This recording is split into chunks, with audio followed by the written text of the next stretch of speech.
my short order. All right. Hey, everybody, we're live, and I'm excited to talk about the 2025 NFL Draft with my friend Bill Carroll here. Bill, how you doing? Well, made it through yet another draft with a lot of chills and thrills and spills in this last one. Yeah, and so by the way, let's do that since we're going to talk about right here, folks, our favorites among the picks here. Boom. And I want to make absolutely certain. Let me check something setting-wise because, yep, echo cancellation is on. Automatically adjust the microphone. There it is. And it did. Hey, the tech works. 2025 NFL draft picks by team. We're not going to go through every team, folks, but we have favorites. And out of respect for his role as expert for us, Bill, you start. Well, I'm going to start with we always talk about Howie Roseman. Howie Roseman had another fantastic draft. The Eagles draft extremely well, and that's why they are who they are. And Howie Roseman is the Eagles GM. Right. And he recently lost his right hand, Mike Bargonzi, who went to the Titans and now is their GM. And I'll mention their draft a little later. But my favorite, like the one I have highest ranked in my because they have the most players that I had, high ranked on my board, is the Baltimore Ravens. The Ravens got a lot of players who are going to, and they're a good team already, but got a lot of players who are going to still help them. Getting Malachi Starks at pick 27, a player that many people thought might go in the mid-teens, was fantastic. Mike Green, if just evaluated on pure football and nothing else, is a player that should have been gone, pick 17 or 18 in the first round, but obviously off the field stuff, pulled him down the board. Emory Jones Jr., of course, is the other bookend on that Louisiana State University offensive line. He's the best friend also of Will Campbell. So those two friends are now in the NFL. And, yeah, they go fishing and hunting and all that good stuff together. Campbell says he's more of a fisher than a hunter. But that brings us now to Teddy Buchanan. Now, Teddy Buchanan, I don't want to sell you on Teddy Buchanan, but I think he's one of the more underrated players, particularly in a quote-unquote weak linebacker group. I think that Teddy Buchanan is one of the more underrated players in the entire draft. While he may not start day one, particularly since, like most teams, they only have two linebackers on the field most of the time, he will help out in special teams. He will come on in certain situations, and he is a good football player. He's also an excellent pass rusher, I might add. Correct. He's faster than people give him credit for. He's a better football player than people give him credit for. Yeah. He does everything better than people realize. He does everything better than people realize. And then they got, I think, a tremendous raw talent in Carson Vincent. Got to know him a little bit, talked to his father. Shout out to Richard Vincent, Mr. Vincent.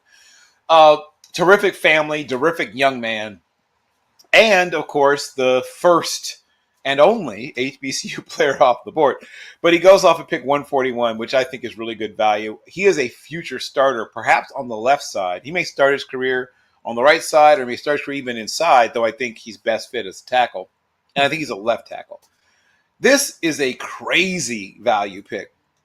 Bilal Coney is one of the most talented, raw, but talented corners in this whole draft class.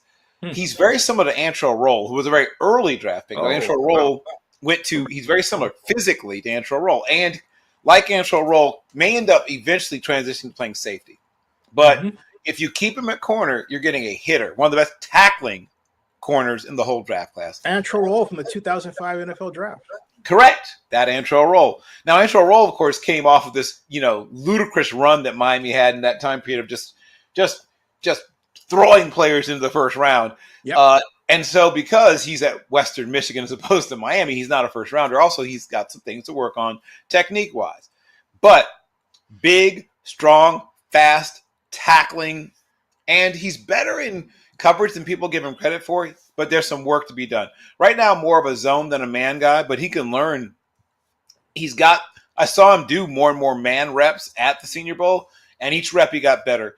He learned to time up his jams better and not to be so aggressive. Sometimes he would get too aggressive. Guys would make him miss, and then he'd be out of position. He got better as the week went along.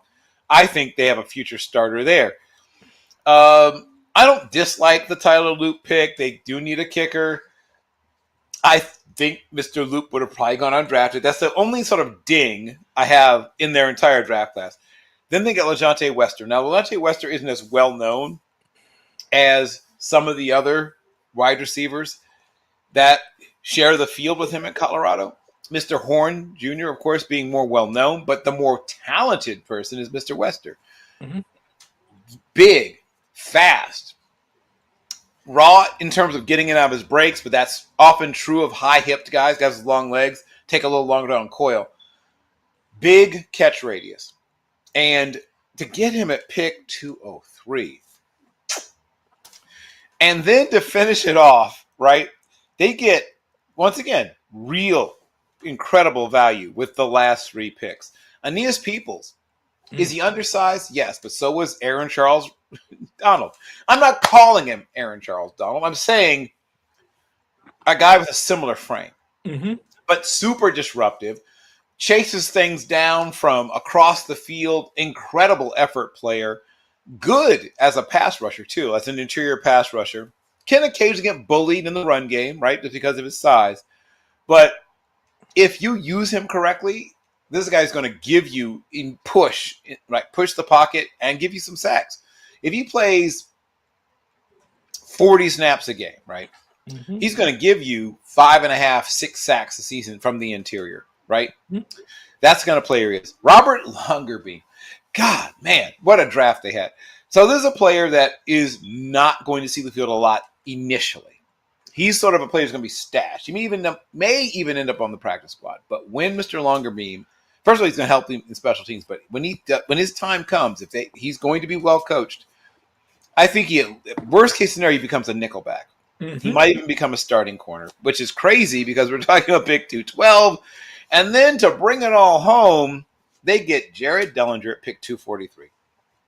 Another player that it's possible could become a starter down the road, but worst case scenario, he's going to be a tremendous depth piece as, a swing guy. It's hard to find something to not like. Dellinger was my number 253 prospect, so that's about where, and they got him at pick 243. So 10 places off. But other than Mr. Loop, the only 2 players that weren't higher on my board than the way they selected them were those 2, right? Dellinger and Loop. I thought Loop would be undrafted. And I thought Dellinger would go, maybe 10 picks later. But everybody else went off the board later than I had projected, and they got great value. And everybody's going to contribute, and this is a good football team. It's crazy how good this draft is. All right. My favorite is the Raiders. And this goes right in line with the reason why I believe the Raiders will represent the AFC in the Super Bowl this season. And look, first of all, the sheer number of picks they got, but of the 11 picks, the first 2 addressed 2 glaring needs. Running back was Josh Jacobs' absence. They did that handsomely with the man who was a Heisman Trophy winner, runner-up. Some believe who should have gotten the Heisman, and that's Ashton Gentry. And the Penn State record-setting running back. He brings kind of a combination power. Boise State. What did I say Penn State for? Yeah. Boise State running back. He brings a kind of combination power, scat back approach. He's small but powerful, almost like Maurice Jones-Drew, but that's not quite fair because Ashton is actually bigger than Maurice Jones-Drew. One thing that he can do, and this was prevalent in all of the pre-draft workouts and programs, is he can catch. And I think he's going to surprise a lot of people when the Raiders throw to him out of the Chip Kelly offense more than they realize is going to happen. I can't wait to see Ashton out there. And then you've got to pair him with my other favorite, the Senior Bowl hero, Jack Beach, the wide receiver from TCU. When I think of Jack Beach, I think of a guy who almost reminds me of Russ Francis combined with a little bit of the Packers wide receiver, Jordy Nelson. That frame of his ability to get open, the deceptive speed after the catch. This guy is going to be an NFL star for the next 6 to 7 years, and then he'll start petering off because he'll get traded and all that stuff, or he'll retire. But he's going to be a name that people talk about again and again and again. Darian Porter, cornerback of Iowa State, is simply a hitter, and he's in the tradition of Lester Hayes type. He can play zone. I don't know about Lester Hayes. He's a fascinating player because he's only played 7 games, started 7 games at corner, right? He was a wide receiver until very late. Yeah. Well, I like his style. I like the way he reminds me of Lester Hayes coming off. Why? He just does. Caleb Rogers, offensive tackle of Texas Tech at round 3, is, to me, a need pick for a team that needs to get deeper in the offensive line. That said, he's got the size and the power that they need in Chip Kelly's offense, as does Charles Grant. 2 offensive tackles. What does that tell you? That tells you that they want competition in the offensive tackle spot, and they're going to get it. And then we come to my other reason. This is my favorite of the NFL drafts, is Dante Thornton, the Tennessee wide receiver, who is the second fastest in the draft. And I can't wait to see them cut him loose, although they won't do what I would like to do at different positions, like wide receiver, slot, tight end, in the backfield, motion here and there, and just make him just a gigantic matchup nightmare. And the others, Donta Hemingway, defensive line, J.J. Pegas from Ole Miss, defensive line, that's a steal. I predict he's going to be better than a lot of people give him credit for. I don't know that much about Tommy Montana. Tommy Mellott, man. He won the essentially the Heisman Trophy, well, the equivalent of the Heisman Trophy at the FCS level, right? Touchdown Tommy. Tough as nails. Probably going to be converted to running back or wide receiver, but God, is that kid tough. And just a terrific, just a high leadership kid. So I saw a lot of character guys, right? Jack Besh is a super high character guy. Yes. The brother of the late Tiger Besh, obviously. Rest in peace. Yes. For those who are not appreciated, his brother Tiger was a victim in the mass shooting in New Orleans. Excuse me, for the New Orleans New Year's Eve. So go ahead, Bill. Yeah, I mean, Greg Salas was my comparison for Jack Besh in that he's that classic possession receiver. He breaks tackles. He's not super fast, but he does break tackles. He can give you a little something after the catch. Darian Porter's fascinating, right?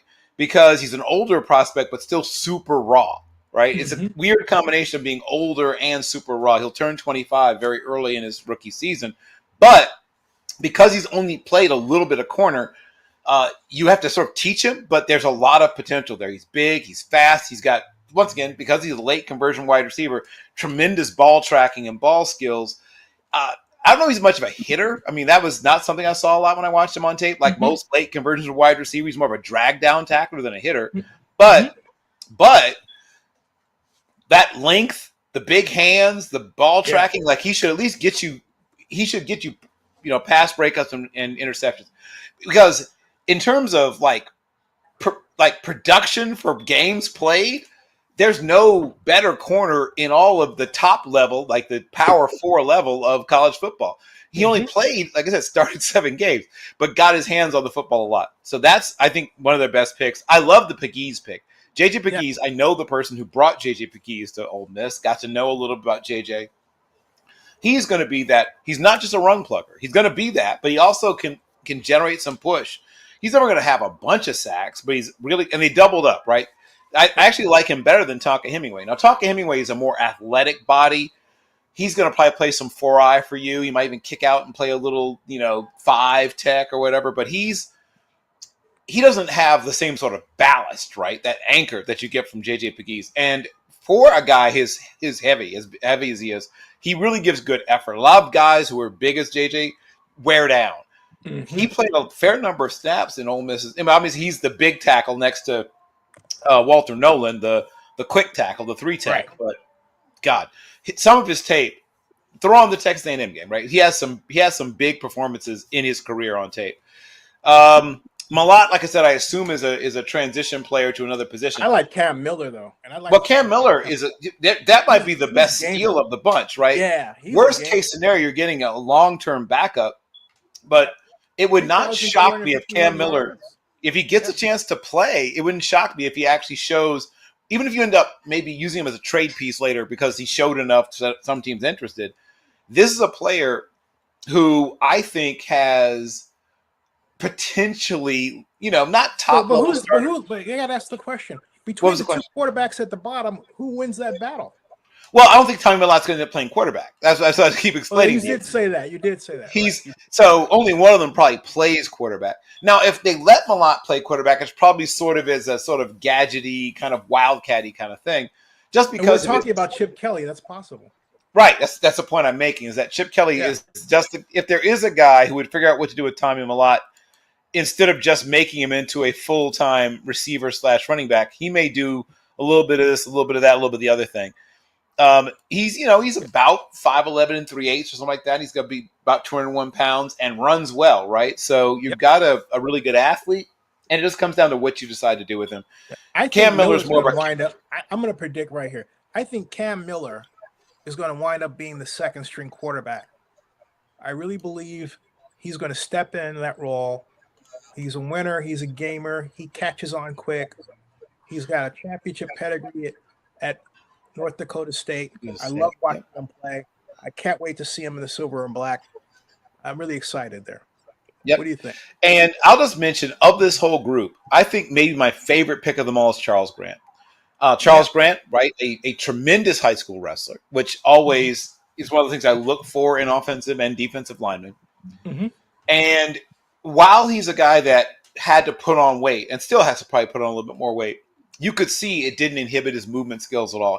He's one of the best pure athletes amongst the offensive tackle class. And I think is your future starter, probably at left tackle eventually, but he's going to be a starter at some point for your team. Now, before we close out, because we're getting a little time, let's talk about Shedeur.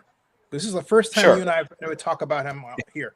Yes. And I think the Browns wound up with one of the best drafts because they decided to take him, and they got him for steal because I predict he's going to start.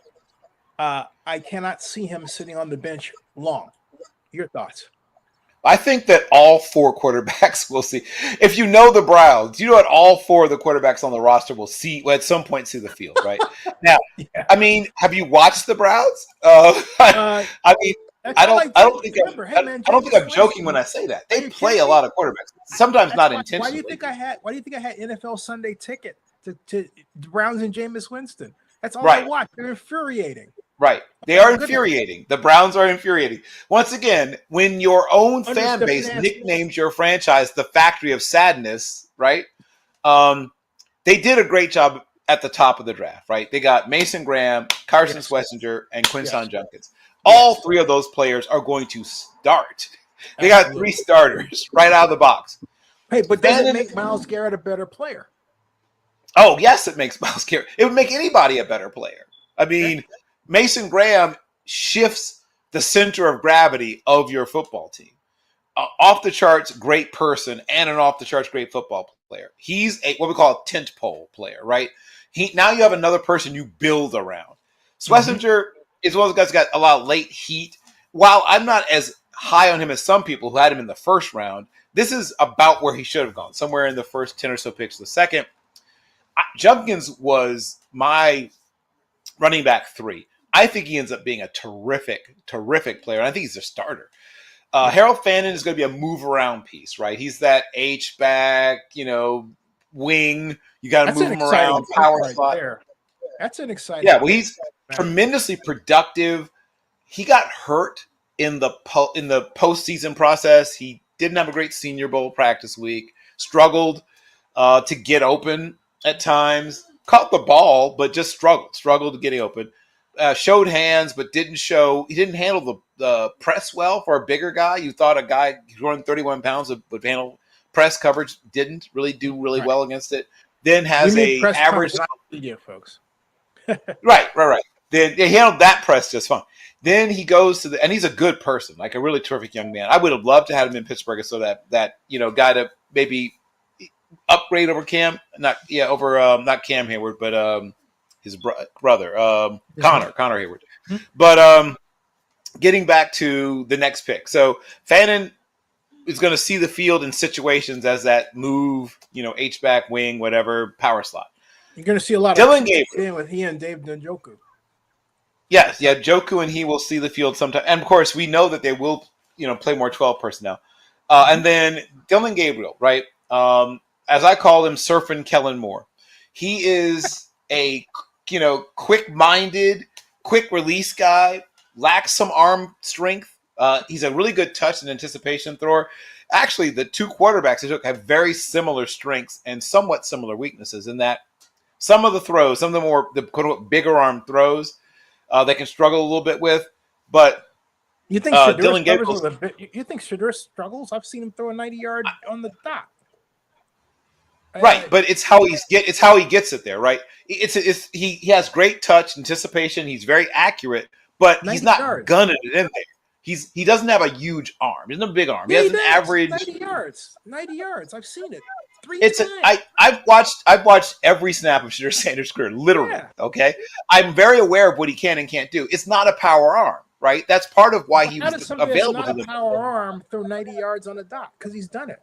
Lots of guys who don't have strong arms can throw it far, but you're throwing it differently because the trajectory. You know how this works. You're not throwing it like Matt Stafford throws it. You're putting a lot of touch and air on it. You could throw a ball really far. What you're saying, from a technical parlance, you're saying that his hitch step is the reason that he gets the launch, not so much his arm or his shoulders, right? He's right. He's not a power thrower. He's a touch thrower. And both those guys are, right? Back to back, they went with touch and we're talking about somebody who is the most accurate passer in NCAA history. You don't do that by accident. He played in 6 different offenses. So I'm very aware of his entire career. And like I said, we've discussed him a lot. I think he does. I like you. I think he probably starts 4 to 7 games this season, but they're going to play a bunch of different quarterbacks. Why? Because they're a mess. And they don't know what they're doing. Is a mess. Well, I mean, a little bit of both. But, I mean, I don't think I'm telling this is no big breaking news to say that the Browns are. Do you think it's not a big breaking news story to say the Browns are kind of a mess as a franchise? Bill, that's not news. Bill, do you think the Browns wind up having another losing season again? Yes or no? Yes, of course. Yes. They're the Browns. The good news, if you're looking for good news, their defense will be improved this year. Mm-hmm. And they're going to have 2 or 3 wonderful offensive performances, right? Like they did when Flacco had a couple of great games, or when all of them. They'll all at some point see the field. They're like that's why they're the Browns. I'll bet you Dylan Gabriel doesn't see the field past preseason. I'll bet you that. He sees the field. I will bet you he sees the field in the regular season. Good. Now he may not be out there long. Because once Shedeur gets on the field, he ain't getting off. I'm telling you. He may not be out there long, but he'll see the field. They'll all see the field. It's the Browns. It's one of the few things I feel very strong is that the Browns are going to play everybody because they don't know what they're doing. And the only reason I say it about like Flacco, I'm giving him 5 games. You want to know why? He made a statement last fall that I banked. He said that he hadn't ran 21 yards like that in a long time, and after he did, you couldn't even play in the huddle. Of course. Oh man, you got to be kidding me! You're gonna take. He'd been playing with his kids for months, right? He'd been at home. He was a stay-at-home dad. He was literally carpooling, literally. People are going to expect the same performance out of him they got 3 years ago. Give me a break. No, they're not getting the same because people do not age, right. backwards. They age forwards, unfortunately. Yeah, I thought he was going to retire. Well, no, he's not going to. As long as people keep paying him, he'll keep playing. He's got a bunch of kids. I mean, not saying that Catholics always have a bunch of kids, but Joseph, Vincent Flacco has a good number of children. Wait, Google, how many kids does Joe Flacco have? He's not as bad as. Children include Stephen Vincent Flacco, Francis Flacco, Daniel Flacco, and Thomas Flacco. 4 kids. Yeah. Yep, and he's not done. There'll be more, but getting was he working Mormon through. Or something? Oh no, Catholic. Come on, man, Joseph Vincent Flacco. But yeah, not quite as bad as Phillip Rivers, but they're halfway, not almost halfway there. Dylan Sampson gives you the speed back to go with Quinshon Judkins. So they now have, made up for a lot of what they've lost to the running back position. They have their space back. They have their more every down back in Judkins. Solidly done there. We've discussed Shooter to death.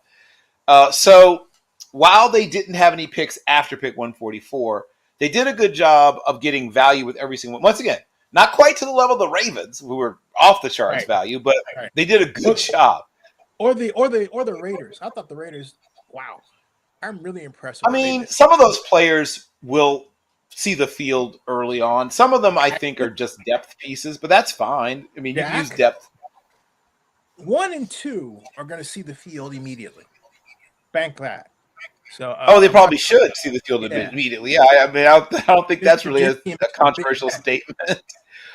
But there's guys. They have some super raw guys in that draft, though. Some of those guys need a lot of work. That's the only thing I would say. So it might be a while before another one that was my favorite. We can go over them next time since this is part 1. The Atlanta Falcons. Because the Falcons had a fascinating draft too. Yes, I'd say. Yeah, I'll say real quick. They rebuilt their defensive line like that, and they concentrate on defense in general. I love it. Now, what do you think about the Falcons? Yeah, they did the right thing, right? They were an improved defense last year. They were a terrible defense in 2023. They went from terrible to, about average. Yeah. And then they took a next step this past draft. I think they'll go from being average to good on defense. So if they're able to continue to work in some of the younger players over time and avoid the injury bug, which is always a big if, they should be probably a top 13 defense this year. That's right. Now you have a hard out of 8, right? Yes, sir. So I'm a little bit over time, but if you want to do something Tuesday, I can make some time Tuesday. Hey, join us. Join us Tuesday. That should work. Yep. At I would say, folks, 7 in the evening at 7:00. Yeah. So that's 6 my time, 7 your time. Yeah, I can make that work. Right. 7:00 Eastern, folks. All right. Thanks, Bill. Hey, don't do anything. Stick around in the background. If you haven't done so already, folks, please subscribe to Zennie62 on YouTube, the vlog report with Zennie62. Hey, by the way, we're inviting more vloggers. So if you want to vlog about this or some other subject, Zennie at Zennie62media.net or Zennie at Zennie62media.com. Or if you know Bill, just shout out through Bill. There you go. Yeah. I'll connect you to Zennie. If you come through me, I'll connect you to Zennie. Yeah. So go through. Yeah.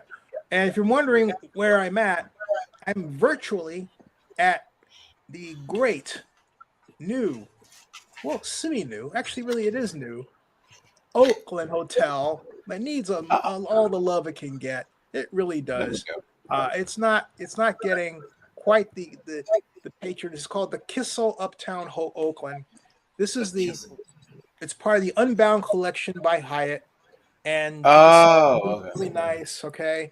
And so, folks, if you're ever there, go to 2455 Broadway in Oakland for your stay. Tell them Zennie sent you. All right. Oh, okay. Tell them Zennie sent you. You got it. All right. Thanks. Okay. Yeah, I didn't get any compensation.